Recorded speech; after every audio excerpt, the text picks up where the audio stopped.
Friends, welcome to films passion.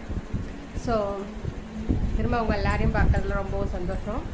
So இன்றைக்கி நான் என்ன சொல்லணும்னு நினச்சேன் அப்படின்னாக்கா, லைஃப்பில் எப்போவாச்சும் யாரையாச்சும் நீங்கள் மாற்றணும் ட்ரை பண்ணியிருக்கீங்களா?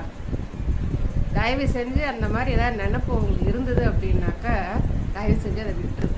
ஏன் அப்படின்னாக்க, ஒருத்தர் மாறணும், ஒருத்தருடைய பிஹேவியர் சேஞ்ச் ஆகணும் அப்படின்னாக்க அது அவர் மனசு வச்சா மட்டும்தான் முடியும். நீங்கள் என்ன தான் ட்ரை பண்ணாலும் அவங்கள நீங்கள் மாற்றவே முடியாது. அது உண்மையும் கூட. சப்போஸ் நீங்கள் ட்ரை பண்ணி அவங்க மாறின மாதிரி தெரிஞ்சாங்க அப்படின்னாக்க அது உண்மையான மாற்றமாகவும் இருக்காது. சரிங்களா? திரும்ப அவர் குணத்தை அவங்களுடைய பிஹேவியர் திரும்ப வெளியில் வரத்தான் ஆரம்பிக்கும்.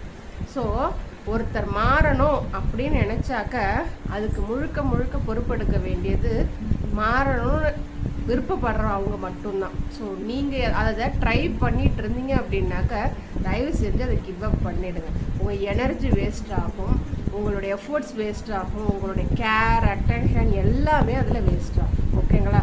யாரையும் மாற்றத்துக்கு ட்ரை பண்ணாதீங்க. முடிஞ்சால் நீங்கள் உங்களை மாற்றிக்கோங்க. அது உங்களுக்காக, உங்களுடைய மன அமைதிக்காக, உங்களுடைய எப்படி சொல்கிறது, உங்களுடைய உள்ள அமைதிக்காக நீங்கள் உங்களை மாற்றிக்கோங்க. ஓகேங்களா? உங்களை சுற்றி இருக்கிற எதுவுமே மாறாதுங்க, நீங்கள் உங்களை மாற்றிக்காத வரைக்கும். அதே தான் மற்றவங்களுக்கும். அவங்களாம் அவங்க மாறிக்கட்டும். அவங்களுக்கு என்ன விருப்பமாக இருக்குதோ, என்ன படுதோ, தான் மாறணும், தன்னுடைய சுற்றி இருக்கிறவங்க நல்லா இருக்கணும், நாம் இப்படி இருந்தாக்க நமக்கும் நல்லது, மற்றவங்களுக்கும் நல்லது அப்படின்னு அவங்க நினச்சாங்க அப்படின்னாக்கா தாராளமாக அவங்க மாறுவாங்க.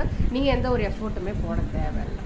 ஸோ யாரையும் மாற்றணும்னு நினைக்காதீங்க. சப்போஸ் மாறணும்னு நினச்சிங்க அப்படின்னாக்கா நீங்கள் மாறுங்க. அது உங்களுக்காக மட்டும் இருக்கட்டும். ட்ரை பண்ணி பாருங்கள். All the best.